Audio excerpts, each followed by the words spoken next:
Hi everyone, I am Rajnija and I welcome you all in my channel Knowledge Kendra. Today again I am back with that honeysuckle book, means literature part. Today we are going to study our next poem. The name of that poem is Beauty. Okay, the name is Beauty, so how can I say it is not, it is beautiful? Obviously, if the name is Beauty, obviously it is going to be something different, something special. So you will also feel that this poem is really special and you will understand it better and it will be helpful to you. So as we are going to study about beauty poem, so before I go ahead with the poem, I would like to explain, I would like to talk about little bit about the poet. And the poet name already I have written here, E. Yeshore. Who is the poet of this poem? E. Yeshore. She belongs to, or you can say that the poet E. Yeshore was a writer, poet and educator. Who was she? She was a writer also, poet also and educator also. She was born on 19th September 1925. Okay, 1926. She was born on 19th September 1925. Okay, what? Now she was born, where was she born? She belonged to New Mexico. She was born in New Mexico and she is no more now. She died on 21st July 2014 only. She is not with us, but her work of art, you can say, works of art are with us. Her works are with her. Her books, poems, those things are with us. So that's all for the poet. Now we'll go ahead with poem. So first of all I would like to recite the lines of the poem, then we'll come to know what does the poet want to say through this poem. So as you can look at the board, I have written the first stanza of the poem, that is beauty. So let me recite first. Beauty is seen in the sunlight, the trees, the birds, corn growing and people working or dancing for their harvest. So let us talk about the poem first, that the poet's perception or thinking, you can say, the poet has described about two types of beauty in this poem. The first, in external beauty, or you can say the natural beauty, okay, which belongs to nature. She has tried to explain about the beauty of nature. We must know what is, okay. And the second, she has explained about inner beauty, which lies inside our heart, in our mind, our activities. So she has explained in this poem, she has explained about two types of poem, the beauty. The first is related to natural things, nature, and the second about ourselves, is our inner beauty. So before we go ahead with the first stanza, we must know what does the beauty mean. Okay, what is, in simple way we know about beauty. We try to go for the synonyms, different meanings. Okay, we know about it, but we must know this word, six-letter word, has different meaning. Okay, it seems simple, but it's not simple. It is beyond something. It is something special, you can say. Okay, beauty, but we cannot define it. We cannot define anything as a beautiful thing, just because everyone has different perception, everyone's thinking is different, mentality is different. So it depends on our mentality, our thinking, which thing can be considered beautiful for us and which maybe that thing cannot be considered beautiful for others. So it depends on our eyes, as there is a proverb also, beauty lies in the eyes of beholders. So that depends on our eyes, means our sight, our the way of looking towards the things, way of our feeling, you can say. So the first stanza, it talks about natural beauty. Let us see. Beauty is seen in the sunlight. The sunlight. Okay, the poet has seen. Poet has described that beauty. We can see the beauty in sunlight also. Okay, can we see? I don't think as a normal people, ordinary people, we can think that yes, sunlight is beautiful for us. Yes, we say it is beneficial for us. It gives us benefits, but we don't generally, as I think, we don't consider sunlight as a beautiful thing, because when we go for in the summer in sunlight, we feel it is just major thing for us, because in scorching sunlight, if you go and stand outside, you will hate it, but in winter it becomes beneficial for us. It is needed for us, but we don't think it is beautiful, but for the poet it is a beautiful thing. The next we have the trees, the birds. She has talked about the trees, the birds. I mean, natural things I have already said. Trees are also beautiful for things for us. Birds, yes, we can also consider the trees or plants as a beautiful thing, as when you talk about different plants with flowers, rose and marigold other flowers, then we really consider it as a beautiful things. So the poet has also described the trees also as a beautiful thing. The beauty lies in the trees also, and birds. Yes, birds are beautiful.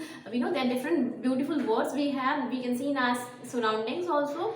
So birds are really beautiful when they keep on chirping and all. That is really a beautiful thing. And for the poet also, birds and trees, everything is beautiful. The next we have corn growing and people working. Most of us are hate this harvesting and growing crops and these things, because this is very difficult. It's not a cup of tea for us.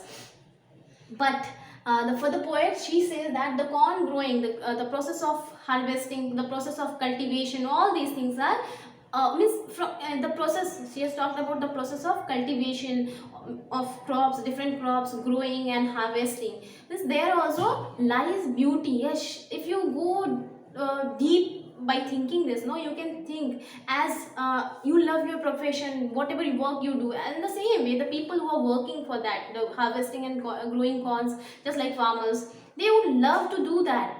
Their beauty lies in those works. So poet also says that beauty lies in corn growing or people working in the field also, or dancing for their harvest. Yes, there are different states. In our state also we celebrate different festivals after the harvesting of different kinds of crops. So there also beauty lies according to the poets. The next stanza we'll come to know now.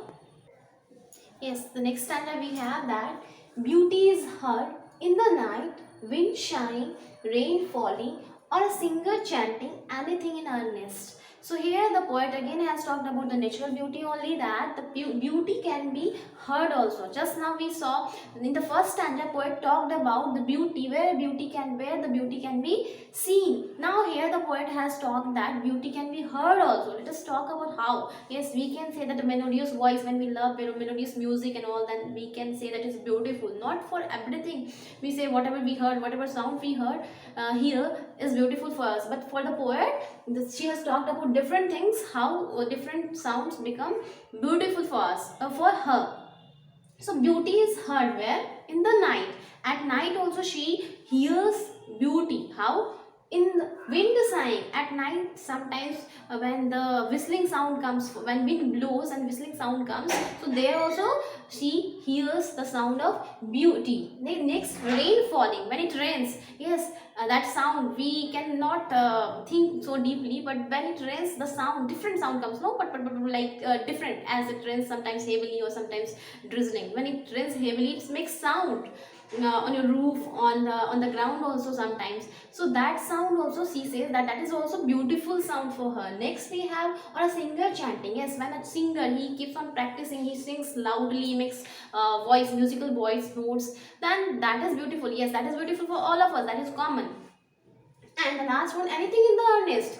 What is the meaning of earnest? Means to deposit, to show your sincere or something intense. Okay, so whatever sound she hears is beautiful for her. So in the last stanza, now we have the last stanza.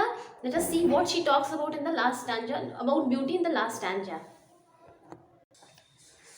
So we have the last stanza by E. Shiol about beauty. Beauty is in yourself.